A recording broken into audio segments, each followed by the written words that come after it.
ਕੌਣ ਕਹਿੰਦਾ ਹੈ ਕਿ ਮਾਂ-ਬਾਪ ਆਪਣੇ ਬੱਚਿਆਂ ਦੇ ਨਾਲ ਫਰਕ ਨਹੀਂ ਕਰਦੇ? ਕਰਦੇ ਆ, ਜ਼ਰੂਰ ਕਰਦੇ ਆ।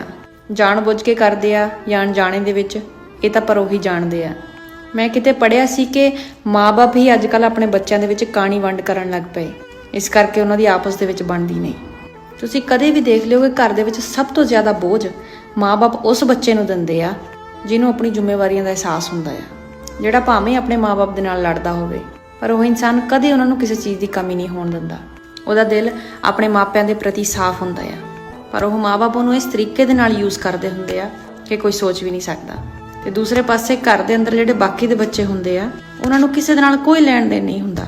ਸਾਰੀ ਜ਼ਿੰਦਗੀ ਉਹ ਚੁੱਪ ਕਰਕੇ ਆਪਣਾ ਸਭ ਕੁਝ ਬਣਾ ਲੈਂਦੇ ਆ ਬਿਨਾਂ ਆਪਣੀਆਂ ਜ਼ਿੰਮੇਵਾਰੀਆਂ ਨੂੰ ਸਮਝੇ ਤੋਂ। ਤੇ ਮਾਂ-ਬਾਪ ਸਭ ਤੋਂ ਜ਼ਿਆਦਾ ਪਿੱਛਾ ਵੀ ਇਹਨਾਂ ਦਾ ਕਰਦੇ ਹੁੰਦੇ ਆ, ਉਹਨਾਂ ਦੀਆਂ ਗੱਲਾਂ ਵੀ ਸੁਣਦੇ ਹੁੰਦੇ ਆ ਤੇ ਹਮੇਸ਼ਾ ਉਹਨਾਂ ਦਾ ਪੱਖ ਵੀ ਲੈਂਦੇ ਆ। ਪਰ ਉਹਨਾਂ ਨੂੰ ਇਸ ਚੀਜ਼ ਦੇ ਨਾਲ ਕੋਈ ਮਤਲਬ ਨਹੀਂ ਹੁੰਦਾ ਕਿ ਉਹਨਾਂ ਦੇ ਬਾਰੇ ਕੋਈ ਕੀ ਸੋਚਦਾ ਆ। ਉਹ ਤਾਂ ਬਸ ਚੁੱਪ ਕਰਕੇ ਤਮਾਸ਼ਾ ਦੇਖ ਰਹੇ ਹੁੰਦੇ ਆ। ਤੇ ਜਿਹੜਾ ਬੱਚਾ ਸਾਰੀ ਜ਼ਿੰਦਗੀ ਆਪਣੀਆਂ ਜ਼ਿੰਮੇਵਾਰੀਆਂ ਪੂਰੀਆਂ ਕਰਦਾ ਹੁੰਦਾ ਆ, ਉਹਦਾ ਪੱਖ ਉਹ ਮਾਂ-ਬਾਪ ਕਦੇ ਵੀ ਨਹੀਂ ਲੈਂਦੇ।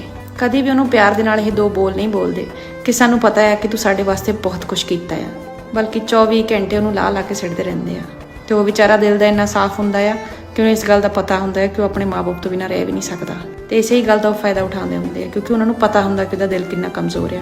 ਸੋ ਕਹਿਣ ਦਾ ਭਾਵ ਇਹ ਹੈ ਕਿ ਜਿਹੜਾ ਜ਼ਿਆਦਾ ਕਰਦਾ ਆ ਉਹਦੀ ਕਦਰ ਨਹੀਂ, ਤੇ ਜਿਹਨੂੰ ਕੋਈ ਲੈਣ ਦੇਣ ਨਹੀਂ ਉਹਦੇ ਮਗਰ ਫਿਰਦੇ ਆ। ਕਈਆਂ ਨੂੰ ਇਹ ਗੱਲ ਸੁਣ ਕੇ ਹੈਰਾਨਗੀ ਹੋਊਗੀ, ਪਰ ਇਹ ਵੀ ਇੱਕ ਅੱਜ ਦੀ ਦੁਨੀਆ ਦੀ ਸੱਚਾਈ ਆ।